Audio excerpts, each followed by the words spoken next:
హల్లెలూయా.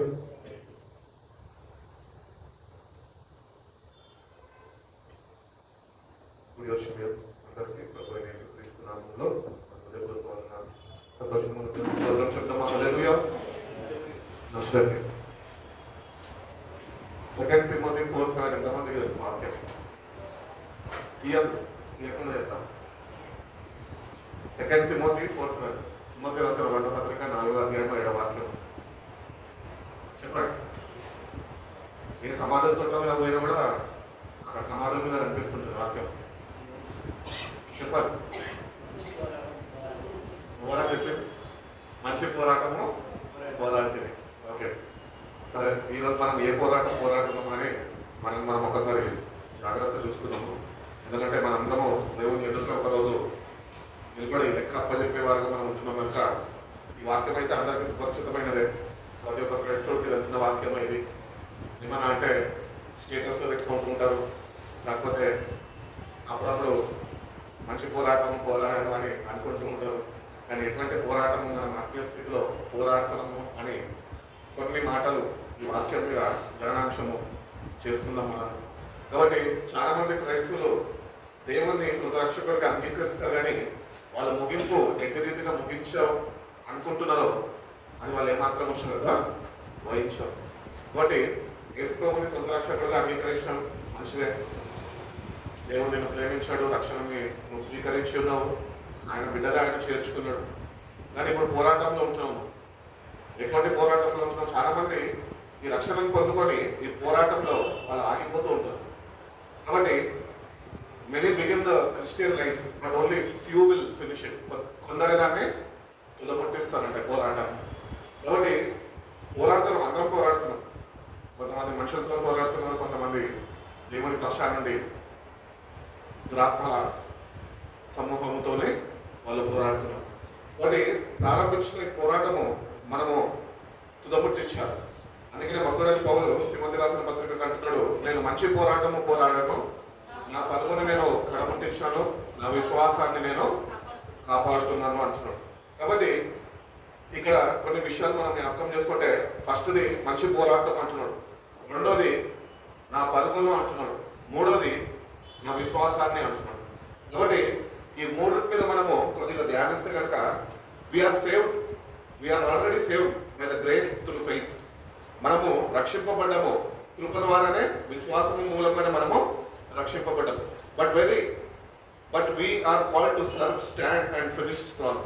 కాబట్టి ప్రారంభించిన ఈ రక్షణ మనము నిలకడగా ఉండి, మనము దేవుని సహాయం మీద ఆధారపడుతూ, మనము ఇతరులని సేవిస్తూ, మనము ధైర్యంగా వాక్యమందు నిలిచి ఉండి ఈ పోరాటాన్ని మనము తుదముట్టించే వారుగా మనం ఉండాలి. It's not about how you start, but it's about how you finish. కాబట్టి ప్రారంభించడం బాగానే ఉంది నీ ఆత్మీయత, కానీ దాన్ని ముగించడమే చాలా శ్రద్ధ వహించి మనం ఎట్టి రీతిగా ముగించబోతున్నాము అన్నది మనం సరి చూసుకునే వారిని మనం ఉండాలి. కాబట్టి దీనిలో కొన్ని అంశాలు మనం చూసుకున్నట్లయితే, మనం ప్రారంభించము, దేని చేత ప్రారంభించము? ఎఫెసీయులకు రాసిన పత్రిక 2వ అధ్యాయము 8-9 వాక్యాల్లో ఉందో చూడండి. ఎఫెసీయులకు రాసిన పత్రిక,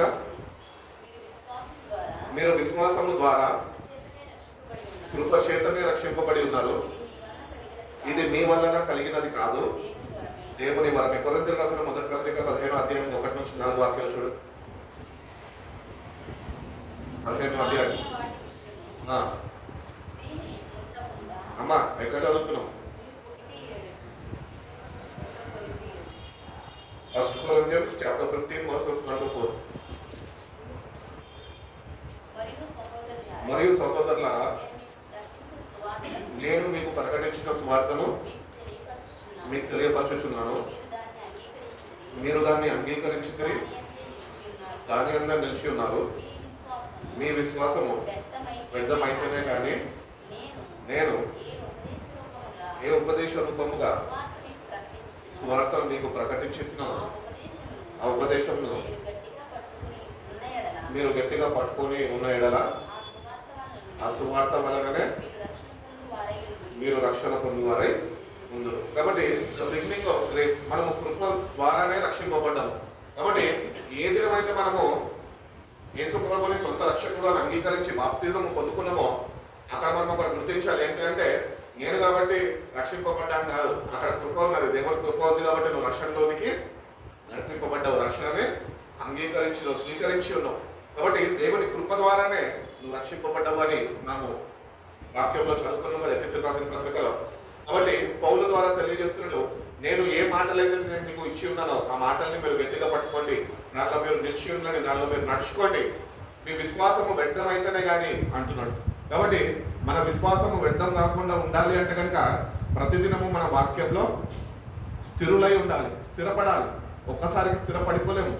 బైబిల్ ఒకసారి మొత్తం చదివేస్తే మనం స్థిరపడిపోయినాం అనుకుంటామా? అనుకోలేము. కాబట్టి దేవుని దగ్గరకు వచ్చిన మనము కృప ద్వారానే రక్షణలోకి వచ్చాము. రక్షణలోకి వచ్చిన మనము ఏ మర్మం అయితే అపోస్తుడైన పౌలు ద్వారా ఆయన మనకి తెలియజేసి ఉన్నాడో, ఏ మాటలైతే మనకి పత్రిక రూపంలో ఆయన అందించి ఉన్నాడో, ఈ మాటల యందు నిలిచి ఉండి మన విశ్వాసాన్ని మనం కాపాడుకునే వారుగా మనం ఉండాలి. అందుకనే అన్నాడుగా, నేను మంచి పోరాటం పోరాడాను, పరుగుని తుదముట్టించాను, నా విశ్వాసాన్ని నేను కాపాడుకున్నాను. కాబట్టి దేవుని కృప ద్వారా పౌలు రక్షింపబడ్డాడు. దేవుని ఆత్మ ద్వారా ఆ మర్మాల్ని పొందుకొని పత్రికా రూపంలో ఆయన సంఘానికి, తిమోతికి ఆయన తెలియపరిచి ఉన్నాడు. కాబట్టి ఏమని తెలియపరుస్తున్నాడంటే, నేను కృప ద్వారా రక్షింపబడ్డాను, కానీ ఈ మాటలు ఏవైతే దేవుడు నాకు అనుగ్రహించి ఉన్నాడో ఈ మాటలని నేను గట్టిగా పట్టుకొని నేను దీన్ని కాపాడుకున్నాను. తిమోతి, నువ్వు కూడా అట్టి రీతిగా నీ విశ్వాసం వ్యర్థము కాకుండా నువ్వు జాగ్రత్త వహించు. వ్యర్థం అయితేనే కానీ విశ్వాసం వ్యర్థం అవ్వాలా? వ్యర్థం అయితేనే కానీ. కాబట్టి విశ్వాసము వ్యర్థం కాకుండా మనము కాపాడుకోవాలా, విశ్వాసంలో మనం ఎదగాల. మనం అందుకనే పౌలు అంటున్నాడు కదా, నేను విశ్వాసాన్ని కాపాడుకున్నాను అంటున్నాడు. నీ విశ్వాసం కాపాడబడుతుందా ఈరోజు దేవుని వాక్యంతో? దేవునితో సావాసంలో నిలిచి ఉండి విశ్వాసంలో నువ్వు స్థిరుడుగా నిలబడగలుగుతున్నావు. ఒకవేళ నువ్వు వాక్యంలో కానీ ఈరోజు నువ్వు స్థిరంగా నిలబడలేని వాడిగా నువ్వు ఉంటే కనుక విశ్వాసాన్ని పోగొట్టుకుంటావు, విశ్వాసహీనుడిగా మారిపోతావు. కాబట్టి ఈ మాటలు ఏంటో మీరు నిలిచి ఉన్నప్పుడే మీరు మీ విశ్వాసాన్ని కాపాడుకుంటారు అని తెలియజేస్తున్నాడు. కాబట్టి ఫస్ట్ వర్స్లో మనం చూసుకున్నది ఎఫెసీయులకు రాసిన పత్రికలో కృప ద్వారానే మీరు రక్షింపబడ్డారు. కాబట్టి విశ్వాసము ద్వారా కృప చేతనే మీరు రక్షింపబడ్డారు. కాబట్టి కృప విశ్వాసము ద్వారా కృప చేతనే అంటే మనము దేవుని వాక్యంలో నిలిచి ఉండి ఆ వాక్యము ద్వారా విశ్వాసాన్ని మనము పెంపొందించుకుంటూ ఉండాలి. కాబట్టి ఆ విశ్వాసాన్ని మనం పెంపొందించుకోలేని వారుగా మన వాక్యానికి దూరస్తులై ఉంటే కనుక మన విశ్వాసము కోల్పోతుంది. కాబట్టి చాలా జాగ్రత్తగా మనం కాపాడుకోవాలి. రెండోది ఏంటంటే the burden of the race. కాబట్టి నా పరుగుని అంటున్నాడు, దానికి భారం ఉంది, పరిగెడుతున్నాం మనము సరైన రీతిలో పరిగెడుతున్నాం. ఎవరైనా రాసిన పత్రికలు చూడండి, 12:1-2.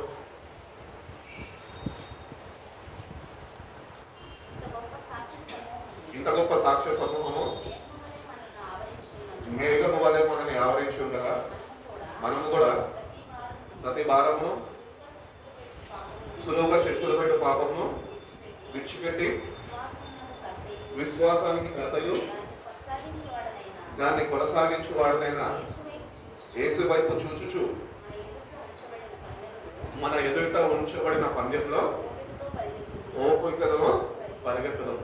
ఎవరు ఓపికతో పరిగెత్తగలుగుతారు అంటే విశ్వాసానికి కర్త, దాన్ని కొనసాగించే యేసు వైపు ఎందరైతే చూడగలుగుతారో వాళ్ళ అనుదిన జీవితంలో వాళ్ళు మాత్రమే ఓపికతోనే వాళ్ళు పరిగెడతారు. కాబట్టి the burden of the race, నువ్వు సులువుగా చిక్కులు పెట్టే పాపాలు ఎన్నో ఉంటున్నాయి, వాటిని అన్నిటి నుంచి నువ్వు తప్పించబడాలి.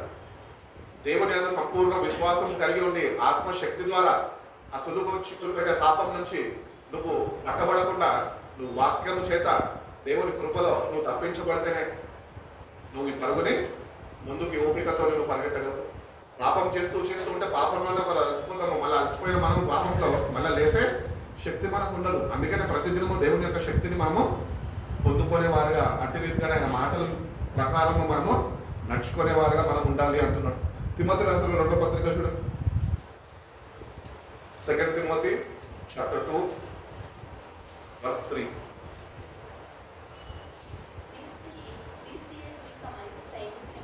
క్రీస్తు యేసు యొక్క మంచి సైనికుని వలె మాతోని కూడా శ్రమని అనుభవించుము. సైనికుడు ఎవడును యుద్ధమునకు పోవునప్పుడు సంతోష పెట్టవలనని చిక్కుకొన్నాడు. చాలా బాగా. The Christian life involves endurance and discipline. ఇప్పుడు మనము ఆర్మీ వాళ్ళని చూసినప్పుడు వాళ్ళు ఎంత డిసిప్లిన్ కలిగి ఉంటారు. ఎందుకంటే వాళ్ళ అధికారి వాళ్ళ ముందు ఉంటాడు. ఆయన ఎక్కడ వాళ్ళని కోపగించుకుంటాడు, ఎక్కడ వద్దు యుద్ధానికి మీరు రావద్దు, మీరు అప్పులు కావాలి, ఎక్కడ తీసేస్తాడని ఆయన యందు చాలా భయభక్తులు కలిగి ఉంటారు. అట్టి రీతిగానే మన జీవితంలో కూడా దేవుని యందు భయభక్తులు కనపరిచి ఒక మంచి సైనికుడు ఎట్టి రీతిగా అయితే ప్రతినిత్యము జాగ్రత్త వహిస్తూ వాడికి అనుగ్రహింపబడిన పని మీద వాడు శ్రద్ధ వహించి కాపాడుకుంటూ దాన్ని తుదముట్టించడానికి, ఆ యుద్ధాన్ని గెలవడానికి ఎట్టి రీతిగా అయితే సిద్ధపాటు కలిగి ఉంటాడో అట్టి రీతిగా మన జీవితాల్లో కూడా మనం అట్టి సిద్ధపాటు కలిగి ఉంటారు. అందుకని నువ్వు క్రీస్తు యొక్క మంచి సైనికుడు వలె నువ్వు ఉండాలి అంటున్నాడు. సైనికులు ఎట్లుంటారు? పొద్దున్న లేస్తే బాడీ ఫిట్నెస్. ఆర్మీ వాళ్ళకి పొద్దున 3:30-4 గంటలకి లేపేస్తారు. సాయంత్రం 7:30-8 గంటలకి వాళ్ళు పడుకోవాలి. అంతలోపే డిన్నర్ కూడా అయిపోతుంది వాళ్ళు. ఎందుకంటే పొద్దున్న లేసి వాళ్ళు ట్రైన్ చేయబడాలి, ప్రయాసపడాలి.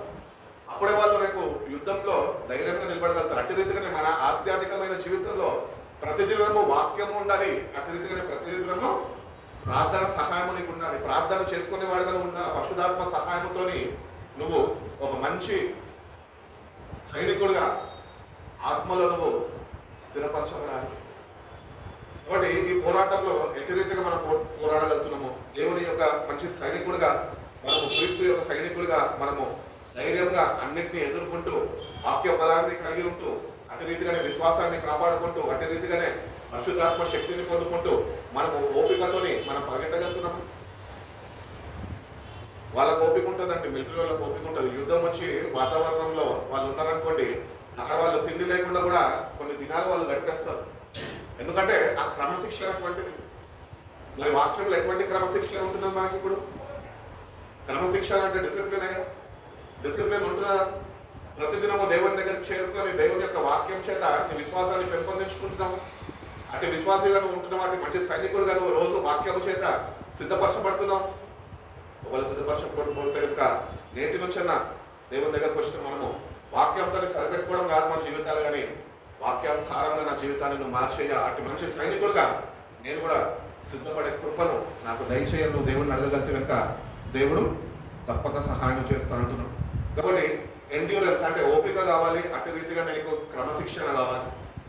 అన్నిటికీ సమయం ఉంటుంది మనకి. దేవుని వాక్యం చదవడానికి సమయం ఇవ్వవు. అంటే డిసిప్లిన్ తప్పిపోయినావు నువ్వు. ఈ విశ్వాసాన్ని అనుగ్రహిస్తున్న వాక్యాన్ని నువ్వు శ్రద్ధ వహించి చదవక, డిసిప్లిన్ సిస్టమాటిక్ లైఫ్లో నువ్వు నడవక తప్పిపోతున్నావు. కాబట్టి it involves endurance and discipline. కాబట్టి ఓపిక, క్రమశిక్షణ నీకుంటేనే నువ్వు దేవుని వాక్యంలో క్రీస్తు కొరకు ఒక మంచి సైనికుడిగా దేవుడు నిన్ను ఆత్మతోని ఆయన సిద్ధపరచగలుగుతాడు. కాబట్టి అట్టి రీతిగా మనము సిద్ధపడాలి. అందుకని అంటున్నాడు దానిలో ఏంటంటే మొట్టమొదటిగా సులువుగా చిక్కులు పెట్టే పాపాల నుంచి మనము విడుదల పొందుకోవాలి. రెండోదిగా ఒక సైనికుడు ఎంత కష్టాన్నైనా ఎదుర్కొనే క్రమశిక్షణలో వాడు తయారు చేయబడతాడు. కాబట్టి మన జీవితాల్లో కూడా ఆత్మీయ జీవితంలో ఎన్నో కష్టాలు వస్తూ ఉంటాయి. ఆ కష్టాలు వచ్చినప్పుడు మనం కృంగిపోవద్దు, కానీ ఆ కష్టాల్లో ఒక మంచి సైనికుడి వలె ప్రభుని బట్టి, ప్రభు వాక్యాన్ని బట్టి, ఆయన అనుగ్రహిస్తున్న ఆత్మ బలంని బట్టి మనం కూడా అన్నింటినీ ఓపికతోని క్రమశిక్షణతోని మనము ఎదుర్కొనే వారిగా మనం ఉండాలి అని దేవుడు ఎంతగానో తెలియజేస్తున్నాడు. కానీ మన జీవితంలో ఎన్నో ఆపదలు వస్తుంటాయి, ఎన్నో కష్టాలు వస్తుంటాయి. వీటిలన్నింటినీ మనము ధైర్యంగా ఎదుర్కోగలుగుతున్నామా? అటు విశ్వాసము, అటు ఓపిక, అటు సహనము, అటు క్రమశిక్షణలో వాక్యంలో నువ్వు నడిపింపబడగలుగుతున్నావు. ఒకవేళ లేకపోతే కనుక నేటి నుంచన్నా నన్ను నడిపించు ప్రభు అని అడిగితే దేవుడు తప్పక నడిపిస్తాడు. చక్కటి పాట పాడాడు అన్న, నడవలేక నేను ఈ లోక యాత్రలో బహు బలహీనుడన్ అయితేనయ్యా. ఎందుకు బలహీనుడైండు? వాక్యము లేక, ప్రార్థన జీవితం లేక, పరిశుద్ధాత్మతో సావాసం లేక బలహీన పడిపోతాడు ఒక విశ్వాసి. కాబట్టి ఒక విశ్వాసికి ప్రతిదినము ఆత్మీయ ఆహారము దేవుని వాక్యము కావాలి. ప్రార్థన దేవుని బలంని మనము చేకూర్చుకోవడానికి ప్రార్థనలో గడపాలి. అట్టి రీతిగానే పరిశుద్ధాత్మ సహాయాన్ని వేడుకొని ఆ ఆత్మ బలంతో మనము నింపబడాలి అని దేవుడు ఎంతగానో ఆశిస్తున్నాడు. మూడవగా మనం చూసుకున్నట్లయితే కనుక నీ లోపలే ఒక పోరాటం జరుగుతుంది అని బైబిల్ చెప్తుంది. అది ఎక్కడ ఉన్నది అంటే గద్దిలు రాసిన పత్రిక 5వ అధ్యాయము 17వ వాక్యంలో ఉంటుంది చూడండి. శరీరము ఆత్మకును ఆత్మ శరీరములకు విరోధముగా అపేక్షించును, ఇవి ఒకదానికొకటి వ్యతిరేకముగా ఉన్నవి కనుక మీరు ఏమి చెయ్యను నిశ్చయింతులో వాటిని చేయకుందురు. కాబట్టి ఆత్మకి శరీరానికి ప్రతి దినము నీలో ఊపిరి ఉన్నంత వరకు పోరాటం జరుగుతూనే ఉంటుంది. ఈ పోరాటంలో నువ్వు ఎవరి పక్షాన్ని ఉంటున్నావు? ఆత్మపక్షాన్ని ఉంటున్నావా? ఆత్మతో పోరాడగలుగుతున్నావా? దేవుని వాక్యం అనే ఏమంటారు ఆత్మ కడగలను ధరింపజేసుకొని నువ్వు పోరాడగలుగుతున్నావు? శరీరాన్ని జయించగలుగుతున్నావు? లేకపోతే శరీరంతో బలహీన పడిపోయి నువ్వు ఏదైతే చేయాలనుకుంటున్నావు చేయలేని వాడిగా నువ్వు ఉంటున్నావు. పౌలు అంటూ ఉంటాడు కదా, నేను నాలో ఏ మంచియో లేదు, నాలో ఏ మంచియో నివసిస్తలేదు. ఎందుకంటే పాపము నాలో నివసిస్తుంది. నేను ఏదైతే మంచి చేయాలనుకుంటున్నానో నేను చేయకుండా ఉండడానికి కారణము నాలో ఉంటున్న పాపమే అని భక్తుడైన పౌలు తెలియజేస్తున్నాడు. కాబట్టి మనం కూడా ఈ పోరాటంలో శరీరం తోని పోరాడుతున్నామా, ఆత్మతోని పోరాడుతున్నామా? శరీరంతో పోరాడమనుకో నువ్వు ఒకరోజు నష్టపోతావు. అదే నువ్వు ఆత్మతో పోరాడమనుకో శరీరం మీద చేయము దేవుడు నీకు ఇస్తాడు. అదే పునరుద్ధారణ శక్తి అంటే. ఎందుకంటే మనం ఒకరోజు చనిపోతాము, సమాధి చేయబడతాము. కానీ ప్రభు మధ్యాకాశంలో వచ్చినప్పుడు నువ్వు శరీరంతో పోరాడకుండా ఆత్మతోని పోరాడేవాడిగా ఈ శరీరంలో ఉన్నంత కాలము ఆత్మతో పోరాడవు కనుక అదే ఆత్మబలంతో దేవుడు ప్రత్యక్షమైనప్పుడు నువ్వు కూడా ప్రభుత్వని లేపబడుతూ ప్రభువుని చేరుకోగలుగుతావు మధ్యాకాశం. కాబట్టి అందుకనే చక్కటి పాట రాశారు కదా, పోరాటము ఇది ఆత్మీయ పోరాటం. కాబట్టి ఆత్మీయ పోరాటంలో ప్రతిదినము మనము సరి చూసుకునే వారుగా మనం లటిగా మనం చూసుకున్నట్లయితే రోమిలకు రాసిన పత్రిక 7వ అధ్యాయం 18వ వాక్యంలో ఉంటుంది చూడండి.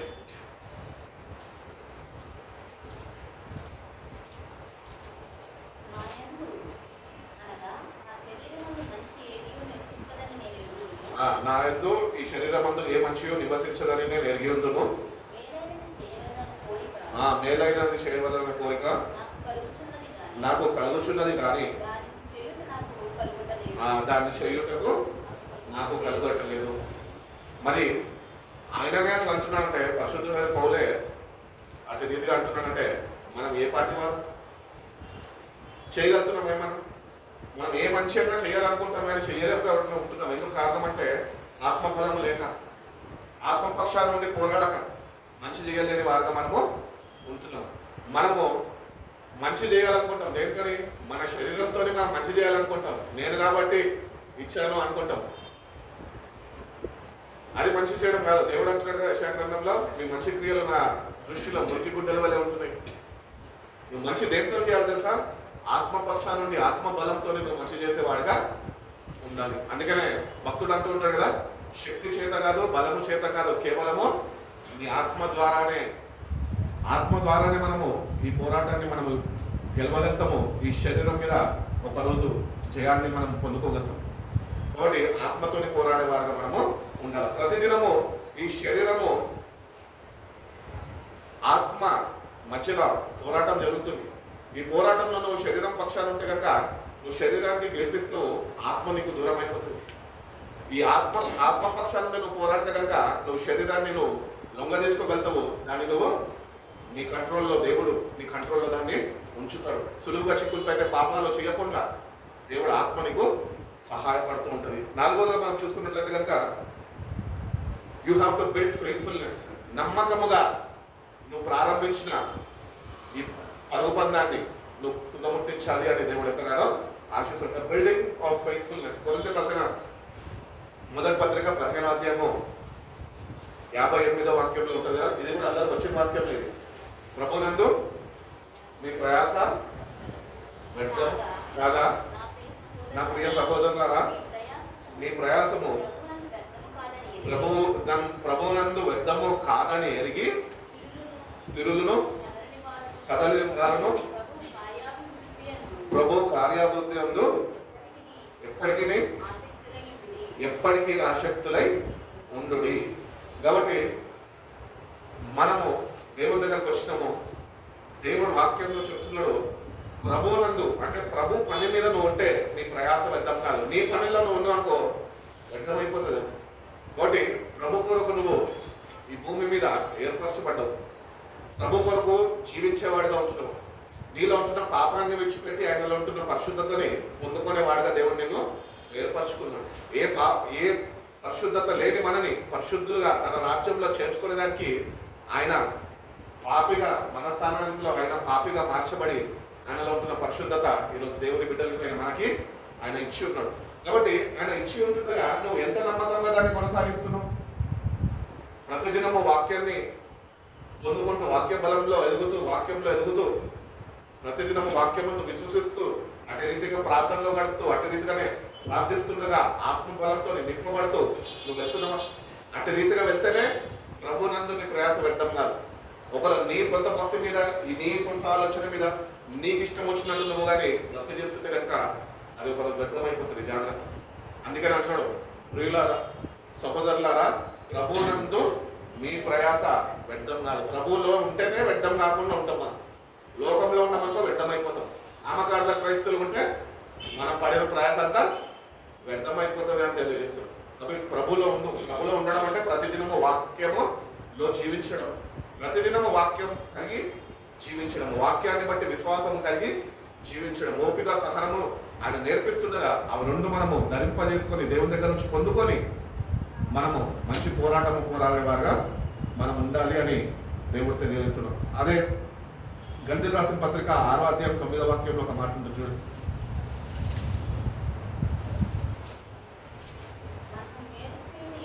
మనము మేలు చేయుటనందు విసుకక ఎందుము మనము అలయక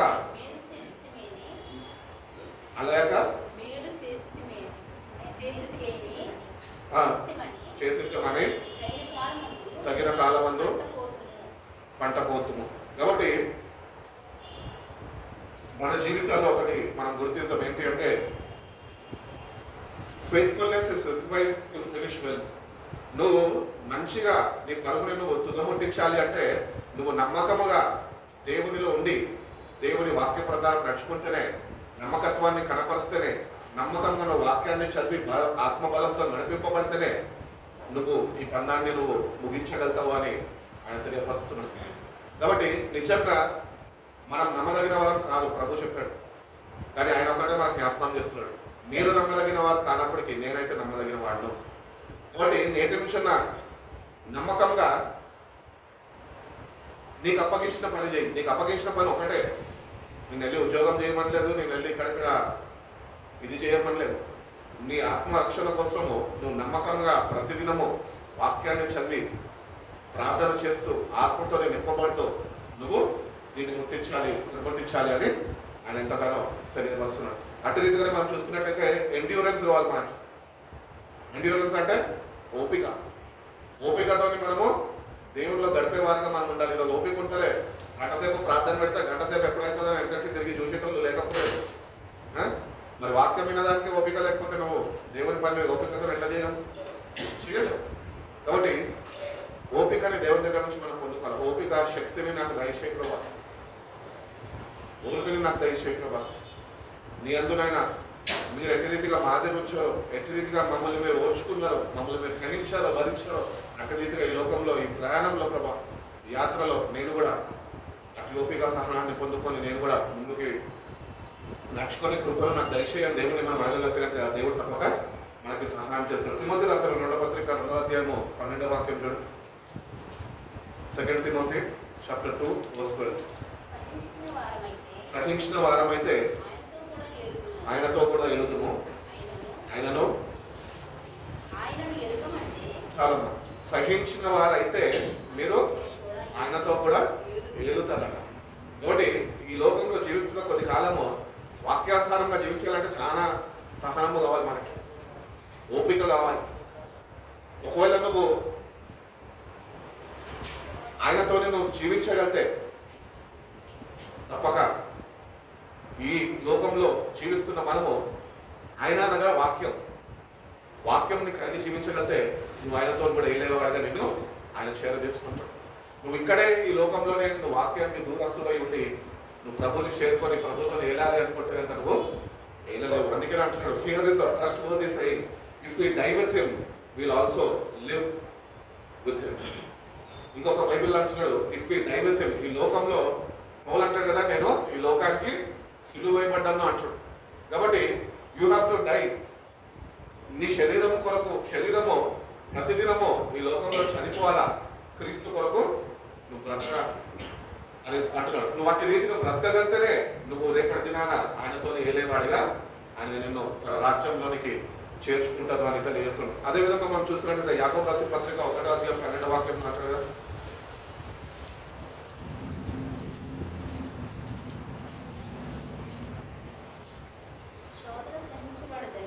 శోధన సహించువాడు ధన్యుడు,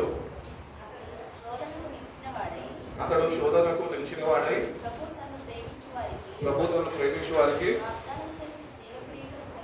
వాగ్దానము చేసిన జీవ కిరీటము పొందుము. శోధన సహించువాడు ధన్యుడు. చిన్న శోధనలు రాగానే కృంగిపోతుంటాం, చిన్న శోధనలు రాగానే అధైర్యపడిపోతుంటాం, చిన్న శోధనలు రాగానే వాటిని జయించలేని వారుగా మనం ఉంటున్నాం. మన ఎట్టి విశ్వాసంతో ప్రభువుని వెంబడిస్తున్నాము అని మనం ఒకసారి పరిశీలన చేసుకోవాలి, ఎగ్జామిన్ చేసుకోవాలి. శోధనలను సహిస్తున్నా, నీ కొరకు శోధనలు సహించాడు ప్రభు, బాధలను భరించాడు, అవమాన పాల్పరచబడ్డాడు, ముఖం మీద ఒమ్ము వేసుకున్నాడు, అన్నీ నీ కొరకు నా కొరకు ఆయన సహించాడు. ఈరోజు మనం సహించుతున్నామా? శోధనలను జయించగలుగుతున్నామా? శోధకుడు ప్రతిదినము శోధిస్తూనే ఉంటాడు, ఏదో ఒక తలంపు ద్వారా, ఏదో ఒక రూపంలో, ఏదో ఒక విధిగా. శోధకుడు ప్రభు ఈ భూమి మీద ఉన్నప్పుడు ప్రభునే విడిచిపెట్టలేవాడు, ప్రభుని కూడా శోధించున్నాడు. కానీ ప్రభు తండ్రి చిత్తంలో నిలిచి ఉంది, ఆత్మ బలం చేత ధైర్యంగా వాడిని జయించి ఉన్నాడు. ఈరోజు మనం జయించగలుగుతున్నాము. అపవాదికి ఏం పేరు ఉన్నది? శోధకుడు. వాడు శోధకుడు వస్తాడు, తప్పకుండా వస్తాడు. ప్రతి ఒక్కరి జీవితంలో ప్రతిదినము వస్తాడు. ప్రతిదినము నువ్వు వాక్య ఖడ్గం చేత వాడిని ఎదుర్కొంటున్నావా? నువ్వు వాటిని ప్రతిదినము ఎదుర్కొంటేనే నువ్వు శోధనలను జయించే వాడిని నువ్వు ఉండగలవు. ఎదుర్కో. శోధకుడు ప్రతిదినము నేను ఎదురెత్తుంటాడు. నువ్వు వాడిని గుర్తించక మనతో రాలిపడిపోయి ఈ లోకంలో నువ్వు పడి జరుగుతుంటే కనుక నువ్వు శోధనలను ఏమాత్రం నువ్వు జయించావు. శోధనను జయించేవాడు మాత్రమే ధన్యుడు. వాళ్ళకంటే ఏమున్నదట? జీవ కిరీటము. అది వాళ్ళ కొరకు దాయబడి ఉన్నారు. అది నాకు మాత్రమే కాదు, ప్రభు ఆయన ప్రేమించు వారందరూ ఎవరైతే ఉంటారో, ఆయన రాక కొరకు ఎవరైతే ఎదురు చూస్తారో వాళ్ళందరికీ కూడా ఆ జీవ కిరీటం ఇస్తాడంట.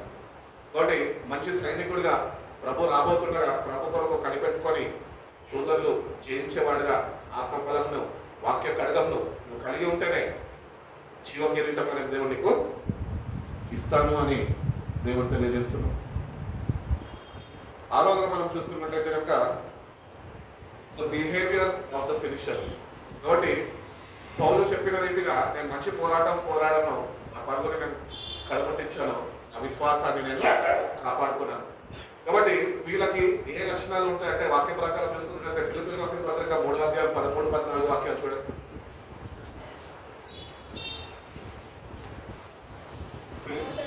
ఫిలిపియన్స్ 3 చదువు 13-14. సహోదరులారా, నేను ఇదివరకే పట్టుకొని ఉన్నానని తలంచుకొనను, అయితే ఒకటి చేయుచున్నాను, వెనుక ఉన్నవి మర్చి ముందున్న వాటి కొరకై వేగిరపడుచు క్రీస్తు యేసునందు దేవుని ఉన్నతమైన పిలుపునకు కలుగు బహుమానము పొందవలెనని గురి యొద్దకే పరిగెత్తుచున్నాను. ఎంత చక్కటి మాట చూడండి. కాబట్టి this is the behaviour of a finisher. ఒక మంచి పోరాడేవాడు, ప్రభు మీద ఆనుకునేవాడు, ప్రభు బలం మీద వాక్యం చేత నడిపింపబడేవాడు, ఆత్మ చేత నడిపింపబడేవాడు, వాడు ప్రతిదినము ప్రతిదినం ఏం చేస్తాడు? అమ్మా వెనుకున్నవి మర్చి ముందున్న వాటికే గురి వద్దకే పరిగెడుతున్నాడు. వెనక ఉన్నవన్నీ మనం లాగుతుంటాయి, తలంపులు, ఆలోచనలు, పాపాలు, ఈ లోకము లాగుతుంటుంది. అందుకని అంటున్నాను, నేను ఇప్పటి వరకు నిలబడి ఉన్నానని నేను అనుకోను, కానీ జాగ్రత్త వహిస్తున్నాను. వెనుక ఉన్నవన్నీ నేను మర్చిపోయి ముందున్న గురి వద్దకే నేను పరిగెడుతున్నాను. పరిగెడుతున్నామా ఈరోజు? నీ గురి ఏంటి ఈరోజు?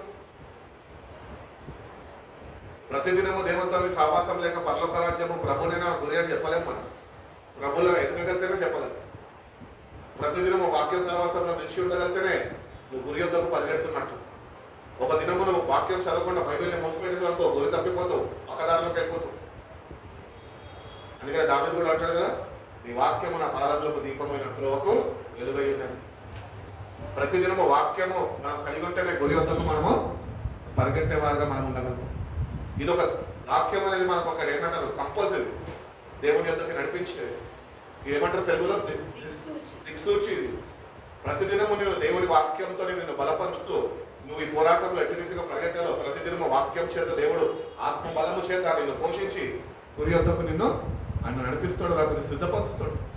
అటు రీతిగా ప్రతిదినము వాక్యంలో మనము సావాసంలో నిలిచి ఉండాలి. అదేవిధంగా మనం చూసుకున్నట్లయితే కనుక కొలసీయులకు రాసిన పత్రిక 3వ అధ్యాయము 23వ వాక్యం ఇంకో మాట ఉంటుంది చూడు. ప్రభు వలన స్వాస్థ్యమును ప్రతిఫలముగా పొందుదామని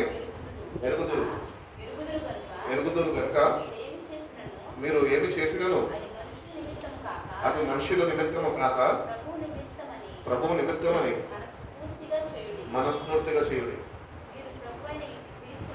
మీరు ప్రభు అయిన క్రీస్తునకు దాసులై ఉన్నారు. What ever you do, work it with all your heart as you are working for the Lord, not for men, since you know that you will receive an inheritance from the Lord as a reward.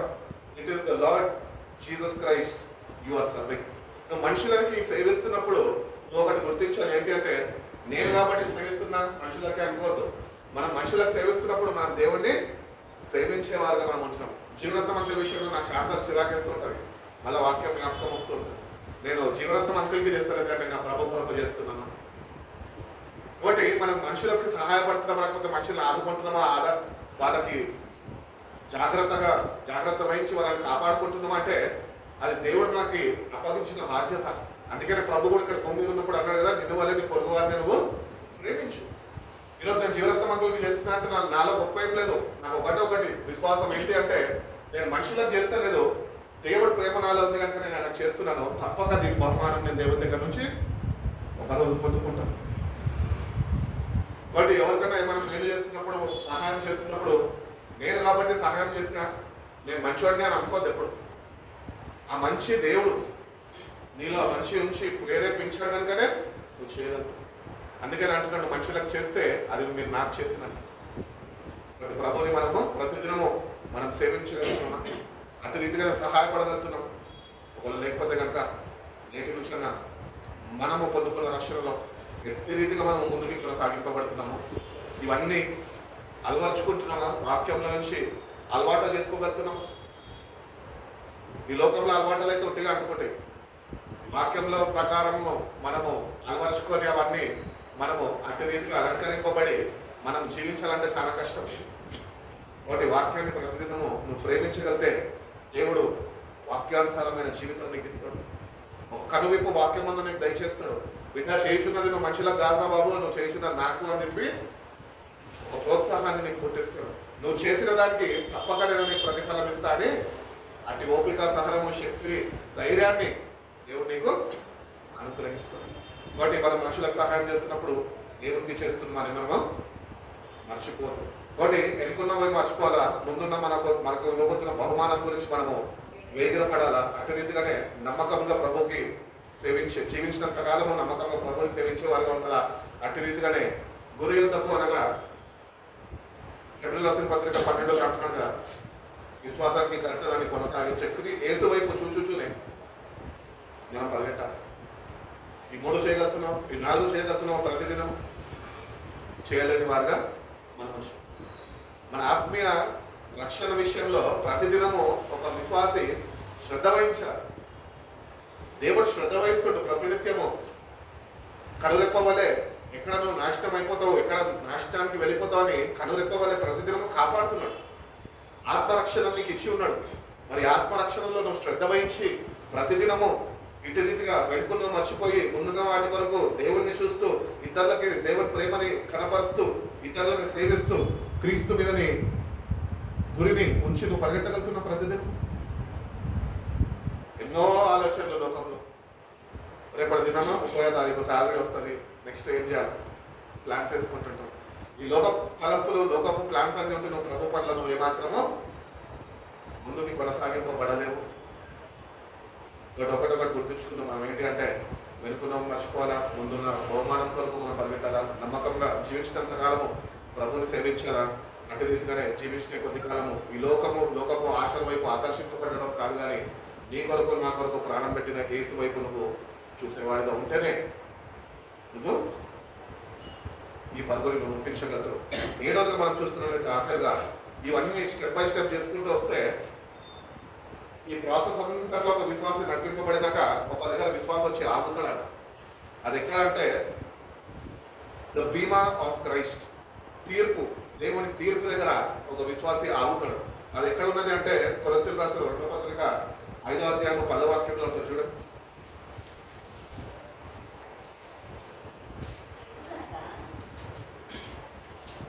అందరూ తీసారా?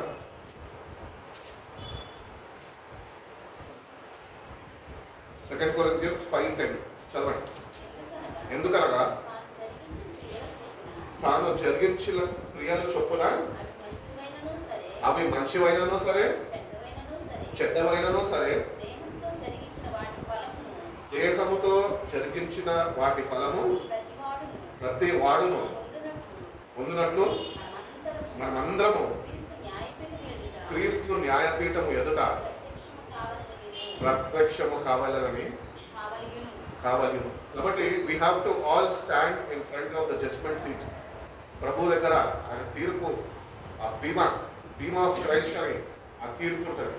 కాబట్టి ఆ తీర్పు దగ్గర ప్రతి ఒక్కరు ఇవ్వబడిన ఈ జీవితంలో పొందుకున్న రక్షణలో నువ్వు ఏవైతే చేసావు, మంచి చేసినా చెడు చేస్తా, అవన్నీ నువ్వు ఒకరోజు లెక్కకి అప్పగించాలి.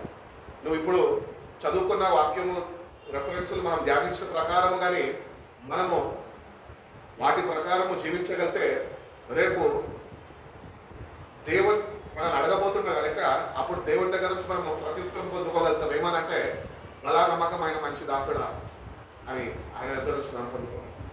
కాబట్టి దేవుని కొరకు వాడబడాలి, దేవుని కొరకు మనం జీవించాలి. ఈ లోకంలో కొరకు కాదు, లోకంలో ఉన్నవారి కొరకు మనం జీవించాల్సిన అవసరం మనకు లేదు. పొందుకున్న రక్షణ దాన్ని కాపాడు.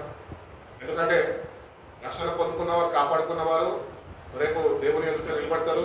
వాళ్ళని కూడా దేవుడు వాళ్ళ దేహంతో చేసిన ప్రతి ఒక్కటి దేవుడు వాళ్ళని కడుగుతాడు. వాళ్ళు క్రీస్తు రక్తం చేత కడగబడి వాళ్ళు కానీ ఇంకా జీవించిన కొద్ది కాలము ప్రభు కొరకు జీవించి ప్రభుని సేవిస్తుంటే కనుక వాళ్ళు ప్రభు దగ్గర నుంచి ఒక చక్కటి ఆహ్వానం పొందుకుంటారు. నువ్వు నమ్మకంగా నేటికన్నా నా కొరకు నువ్వు జీవించి నేను కోరుకుంటున్న రీతిగా నువ్వు పొందుకున్న రక్షణ విషయంలో శ్రద్ధ వహించి నువ్వు దాన్ని దక్కించుకున్నావు అని దేవుడు చెప్తూ ఉంటాడు. కాబట్టి అటు రీతిగానే ప్రతి ఒక్కరూ మనం లెక్కప్ప చెప్పేవారుగా ఉంటున్నాం. ఇక్కడ మన మమ్మీ డాడీ దగ్గర ఉండకపోయాం, వాళ్ళకి ఏం లెక్కప్ప చెప్పక్కర్లే. మాస్టర్ గారు కూడా ఏం లెక్కప్ప చెప్పండి. ఇప్పుడు నేను ఎందుకు ఇట్లా చేస్తున్నావు, ఎందుకు అట్లా చూస్తున్నావు అనుకో, నువ్వు ఎవరు నన్ను అడగని అంటారు. కానీ దేవుని దగ్గర ప్రతి ఒక్కరము లెక్క ఒకరోజు అప్పచెప్పాలి అని దేవుడు చెప్తారు. రోమియోలు రాసిన పత్రిక 14:12 కూడా ఒక చక్కటి మాట ఉంటుంది. 14:12 మరియు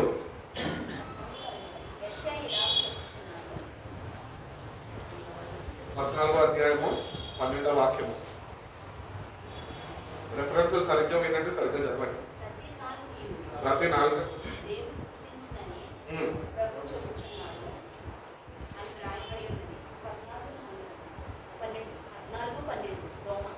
అవును అని రాయబడి ఉన్నది కనుక మనలో ప్రతి వాడును తన గురించి దేవునికి లెక్క అప్పచెప్పవలెను. ఆ, ప్రతి వాడును దేవునికి లెక్క అప్పచెప్పేవాడుగా మనం ఉంటాం. కాబట్టి దేవుడి దగ్గర చూసుకుంటా తెలుసుకుంటా అనుకుంటా పొందుకున్న రక్షణ పోగొట్టుకుంటాం. సమయం ఉంటుండగానే సమయాన్ని సద్వినియోగపరుచుకొని పౌలు చెప్పిన రీతిగా మంచి పోరాటం, వాక్యాన్ని కలిగి ప్రార్థనా జీవితం కలిగి ప్రభుత్వని సావాసంలో ఉంటూ మంచి పోరాటం పోరాడితేనే నీ పరుగుని నువ్వు కరముట్టించగలతో దేవుడి కొరకు సిద్ధపరిచిన ఆ జీవ కిరీటాన్ని నువ్వు పొందుకోగలవు. ఒకవేళ లెక్కలు అక్కడ తెలియకపోయినా అనుకో, ఏ జీవ కిరీటం అయితే నువ్వు పొందుకుంటా అంటావు చూడు, అది నీకు అనుగ్రహింపబడదు. కాబట్టి వాక్యం చదువుకుంటున్న రీతిగా ఆత్మీయ పోరాటంలో ఉన్నాము. వెనుకున్న వాటిని మర్చితాము, ముందున్న వాటి కొరకు ఎదుర్కొన్నాం. ఈ లోకము శాశ్వతం కాదు, లోకంలో ఉన్నవారు శాశ్వతం కాదు, మన ఆస్తులు శాశ్వతం కాదు. కానీ ప్రతి ఒక్కరము ఈ లోకాన్ని విడిచిపెట్టి ఒక గడియ రాబోతుంది. ఒకవేళ అది ఆలస్యమైనప్పటికీ మనం ఈ లోకాన్ని విడిచిపెడితే కూడా తప్పక రేపు క్రీస్తు యొక్క బీమా సీట్ ఎదుట మనమందరము నిలబడతాము. ప్రతి ఒక్కడు నేను దేవుడు లెక్క అడుగుతాను. కాబట్టి ప్రభా రక్షణ పొందుకున్న నన్ను జ్ఞాపకం చేసుకుంటే నువ్వు వాక్యంలో ఎదగలేదు, వాక్య ప్రకారం జీవించలేదు, వాక్య ప్రకారము నువ్వు నడుచుకోలేదు. కాబట్టి నేటి ఇచ్చిన దేవుని వాక్యానికి ఇవ్వాల్సిన ప్రాముఖ్యత ప్రాధాన్యత ఇచ్చి ఆ ప్రకారము నీ జీవితాన్ని నువ్వు మార్చుకొని నీ జీవితం ద్వారా మార్పు కలిగిన జీవితంతోనే ప్రతిదినము నువ్వు వాక్య సావాసంలో ఉండి దేవుని సావాసంలో ఉండి నువ్వు కానీ నీ ప్రేమని ప్రభుకి రుజువు పరుచుకోగలితే దేవుడు తప్పక భయంకరమైన తీర్పు దినాన ఆయన తప్పించగలుగుతాం. కాబట్టి దేవుని దగ్గరకు వచ్చిన మనము ఏ పోరాటం పోరాడుతున్నాం? మంచి పోరాటం పోరాడుతున్నాం. మంచి పోరాటం పోరాడాల్సింది మనుషులతో కాదు, ఆత్మల సమూహంతో అపవాదితో మనము పోరాడాలి. అంటే రీతిగా పరుగులు కనబట్టిస్తున్నాము, ఎక్కడికి చూసి పరిగెడుతున్నాం, గురి ఎక్కడున్నది నీకు? నెక్స్ట్ 3 years నేను ఏం చేయాలని ఆలోచిస్తున్నావు. కానీ నెక్స్ట్ 3 years ప్రభు వస్తే ప్రభు సింహాసనం ముందు నువ్వు నిలబడాలని ఆలోచిస్తున్నావా? రేపటి ఈ దినమే ఒకవేళ ప్రభు వస్తే ప్రభు ఎదుట మనం ఒక రోజు నిలబడాలి. ఏమని లెక్క చెప్తాం? ప్రభా నన్ను క్షమించు ప్రభు, ఒక్కసారి మన్నించు ప్రభు అంటే మన్నించు క్షమించు అంత కృపకాలంలోనే అక్కడేముండాలి. ఆయన ఒక్కసారి ప్రత్యక్షం అయిపోయినప్పుడు కృప కాలం అంతమైపోతుంది. అక్కడ బ్రతికులాడు, అక్కడ దేవుణ్ణి వేడుకొనుడు ఏముండవు.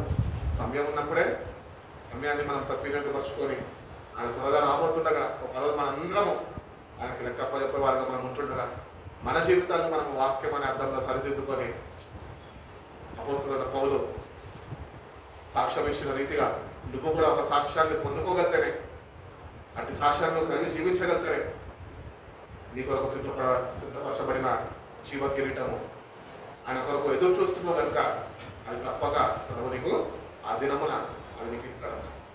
కాబట్టి how are we taking care of our salvation today?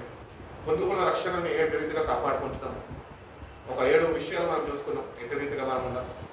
But 7 విషయాల్లో ఎక్కడైనా తప్పిపోతున్నామేమో, కాకపోతే ఒక్కదాంట్లో కూడా మనం నిలిచి ఉండలేదేమో.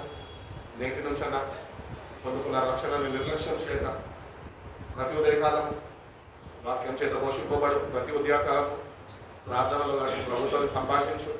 అటు రీతిగానే ప్రభు యొక్క ఆత్మబలాన్ని ప్రతిదినమును వేడుకుంటేనే నువ్వు ఈ పరుగుని తుదముట్టించగలుగుతావు. ప్రభు నీకు ఇవ్వబోతున్న జీవ కిరీటాన్ని నువ్వు పొందుకోగలుగుతావు. దేవుడి కృప మనందరికీ అనుగ్రహించి మనం బలపరిచి నడిపించున్నాక తెలుగుసుకున్న ప్రార్థన చేస్తాం. పరిశుద్ధ ప్రేమ కలిగిన గొప్ప తండ్రి మమ్మల్ని మీరు ప్రేమించుగా 33 దినాల ప్రభా ఇదే రీతిగా మమ్మల్ని అందరినీ మీరు సంపూర్చి ప్రభా ఈ వాక్యాన్ని వినడానికి మీరు చూపబట్టి చేసిన సహాయాన్ని బట్టి నీకు వందనాలు ప్రభా. అవును ప్రభా, ఏదో వాక్యము తెలిసిన వాళ్ళ లాగా కాదు ప్రభా, మంచి పోరాటం ఎట్టి రీతిగా పోరాడాలని ప్రభా మీరు మాకు కొన్ని విషయాలు మీరు మాట్లాడి ఉన్నారు ప్రభా. దాన్ని బట్టి నీకు స్తోత్రాలు ప్రభా. అట్టి రీతిగానైనా స్టెప్ బై స్టెప్ అయినా మేము ప్రతిదినము మమ్మల్ని మేము ప్రతి ఒక్క అడుగునైనా మేము చదివి చూసుకుంటూ ప్రభా ఎట్టి రీతిగా మేము పోరాడుతున్నామా అని నేను జాగ్రత్త వహించి ప్రభా ముందుకు కొనసాగుతున్నటువంటి జ్ఞానాన్ని మీరు మాకు దయచేయమని అడుగుతున్నాం తండ్రి. నమ్మకంగా ప్రభా మీరు మమ్మల్ని మీరు ప్రేమించారు, రక్షణ ఇచ్చారు ప్రభా. రక్షణ పొందుకున్న మేము ప్రభా నమ్మకంగా దీన్ని కొనసాగించుకొని కృపను దయచేయమని అడుగుతుంటాం. నీ సహాయం లేకుండా మేము ఏమీ చేయలేము ప్రభా. నీ వాక్యం లేకుండా మేము ఎక్కడికి ముందుకి మేము నడిపింపబడలేము. నీ సహాయం మాకు అనుగ్రహించండి. ప్రతిదినము ప్రభా నీ వాక్యం చేతనైనా పోషింపబడే వారిగా ప్రభా, ప్రతిదినము నీ వాక్యాన్ని ప్రేమించే విధంగా నీ సహాయాన్ని మాకు అనుగ్రహించండి ప్రభా. దీనినైనా మేము తొలగించే వారిగా మేము ఉంటున్నాం కనుకనైనా నమ్మకంగానైనా ఈ మాకు ఇవ్వబడిన రక్షణనైనా మేము కాపాడుకుంటూ ప్రభా దాన్ని తుదముట్టించుకునే కృపను మీ సహాయాన్ని మాకు అనుగ్రహించండి. మీరు మాకు తోడుగా ఉండండి ప్రభా. ప్రతి ఒక్కటినైనా మేము మీకు లెక్క అప్పచెప్పాలి అని వాక్యం చెప్తున్నాయి. అవును ప్రభా, ఇక్కడ ఎన్నోసార్లునైనా మా జీవితాల్లోనైనా మేము తప్పిపోయి ఉన్నాం ప్రభా. మేము నాశనానికి జోగాడుతున్నాం ప్రభా. అయినప్పటికీ మీరు కృపని మీరు అనుగ్రహించి మీరు మమ్మల్ని నేటికి కూడా మీరు సజీవ లెక్కలోంచి కాచి కాపాడుతున్న విధానం బట్టి మీకు స్తోత్రాలు ప్రభా.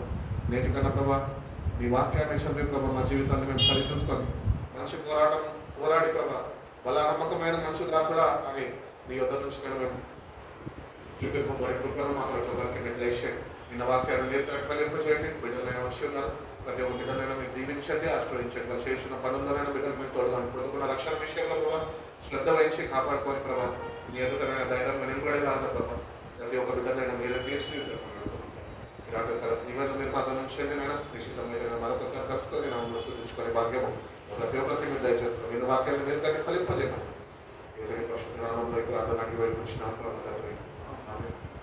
ఏసు రక్తమే చేయండి, శిలువ రక్తమే చేయండి ప్రభు. ఏసు రక్తం సంపూర్ణం చేయండి. అపాధికుల నాశనం ఏసయ్య పరిశుద్ధ నామంకు స్తుతి స్తోత్రం కలుగుగాక. ఆమేన్. ఆమేన్.